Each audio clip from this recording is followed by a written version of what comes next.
न्याय और अपराध नियंत्रण के नाम पर जो 3 फौजदारी कानून बनाए गए हैं, पुलिस राज में तब्दील करने का एक तरह से षड्यंत्र है। आपातकाल लगाने की छूट दी गई है। अब कोई धरना प्रदर्शन करेगा, भूख हड़ताल करेगा तो उसको भी अपराध की श्रेणी में रखा गया है और अपराधियों की तरह उनको भी सजा मिलेगी। इससे कुछ भी उगलवा सकते हैं प्रताड़ित करके। खेती में किसानों को घाटा हो रहा है। तो अपने बच्चों के भविष्य के लिए, शादी ब्याह के लिए सहारा इंडिया में गरीबों का भारी पैसा फंसा हुआ लोग, तो घाटे की खेती का भार देश के बटाईदार किसानों ने अपने कंधों पर उठा रखा है, लेकिन उन्हें किसान नहीं समझा जा रहा है। और अभी जो एक ऑनलाइन व्यापार आ गया है, इससे देश के जो खुदरा व्यापारी हैं, चाहे वो फुटपाथी दुकानदार हो, छोटे मझोले व्यवसायी हो, सबका व्यापार पटरी से उतर गया है। माननीय सभापति महोदय, आपका आभार कि आपने मुझे बोलने का मौका दिया।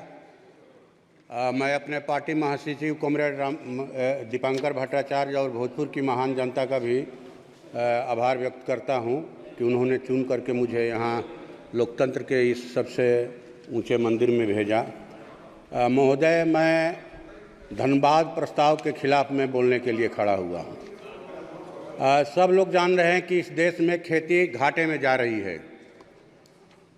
बढ़ते महंगाई के कारण, लागत सामग्रियों के कारण खेती में किसानों को घाटा हो रहा है और जिन भूधारी किसानों के पास या भूस्वामियों के पास रोजगार का दूसरा विकल्प है, वो खेती नहीं करना चाहते, वो अपनी खेती बटाई पर लगा रहे हैं, मनी पर दे रहे हैं, पट्टे पर दे रहे हैं। तो घाटे की खेती का भार देश के बटाईदार किसानों ने अपने कंधों पर उठा रखा है, लेकिन उन्हें किसान नहीं समझा जा रहा है। जो कृषि बजट है हजारों करोड़ का, उसका लाभ उनको पहचान पत्र के अभाव में नहीं मिल रहा है। इसलिए मैं आपके माध्यम से सरकार से गुजारिश करूंगा कि जॉब कार्ड की तर्ज पर वो बटाईदार किसानों को पहचान पत्र दें, ताकि उन्हें भी कृषि की हर सुविधा मिले और देश की खेती में उनका उत्साह बढ़े। दूसरी बात कि हम लोग देख रहे हैं कि नोटबंदी के समय से नोटबंदी और जीएसटी और जो 3 बार लॉकडाउन लगा कोरोना काल में, और अभी जो एक ऑनलाइन व्यापार आ गया है, इससे देश के जो खुदरा व्यापारी हैं, चाहे वो फुटपाथी दुकानदार हो, छोटे मझोले व्यवसायी हो, सबका व्यापार पटरी से उतर गया है।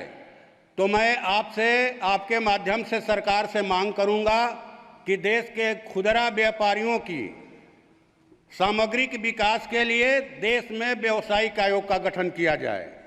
तीसरी बात महोदय कि अभी त्वरित न्याय और अपराध नियंत्रण के नाम पर जो 3 फौजदारी कानून बनाए गए हैं, मैं समझता हूं कि देश के संविधान में जो भारत के नागरिकों को अभिव्यक्ति की आज़ादी का अधिकार दिया गया है, ये उसका सीधा सीधी उल्लंघन है। ये उल्लंघन ही नहीं है, बल्कि देश को कहा जाए कि पुलिस राज में तब्दील करने का एक तरह से षड्यंत्र है और पुलिस को अस्थायी तौर पर कहा जाए कि संस्थागत रूप से आपातकाल लगाने की कहा जाए कि छूट दी गई है। अब कोई धरना प्रदर्शन करेगा, भूख हड़ताल करेगा तो उसको भी अपराध की श्रेणी में रखा गया है और अपराधियों की तरह उनको भी सजा मिलेगी। मैं समझता हूं अब जो है कि ये थानेदारों के विवेक पर इस बात को छोड़ दिया गया कि वो एफआईआर करेंगे कि नहीं करेंगे। थानों में जो डिटेंशन की अवधि थी 15 दिन, उसको बढ़ाकर 60 दिन से 90 दिन कर दिया गया। तो मैं समझता हूं कि इसे तो आप आरोपी से कुछ भी उगलवा सकते हैं प्रताड़ित करके।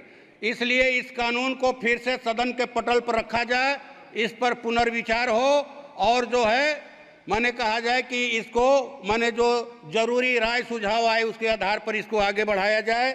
और हमारे यहाँ खेती जो है सोन नहरों के आधार पर होती है। जिले के दक्षिणी इलाके में सोन नहरें हैं जो करीब 150 साल पुरानी हो गई हैं।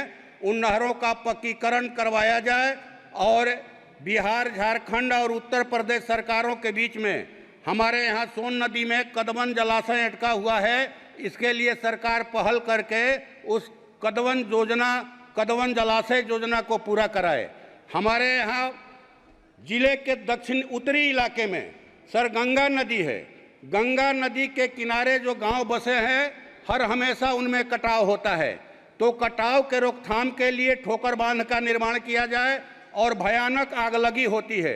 पंचायत लेवल पर फायर ब्रिगेड गाड़ियों का इंतजाम किया जाए। मैं आपके माध्यम से सरकार से ये मांग करता हूँ। और जो है आपको ये जो सहारा इंडिया में हमारे यहाँ तो सर जी आप बस खत्म कर रहे हैं सर। सहारा इंडिया में गरीबों का भारी पैसा फंसा हुआ, लोग अपने बच्चों के भविष्य के लिए, शादी ब्याह के लिए, और हमारे माननीय गृह मंत्री जी ने भी आश्वासन दिया था कि हम पैसा दिलवाएंगे।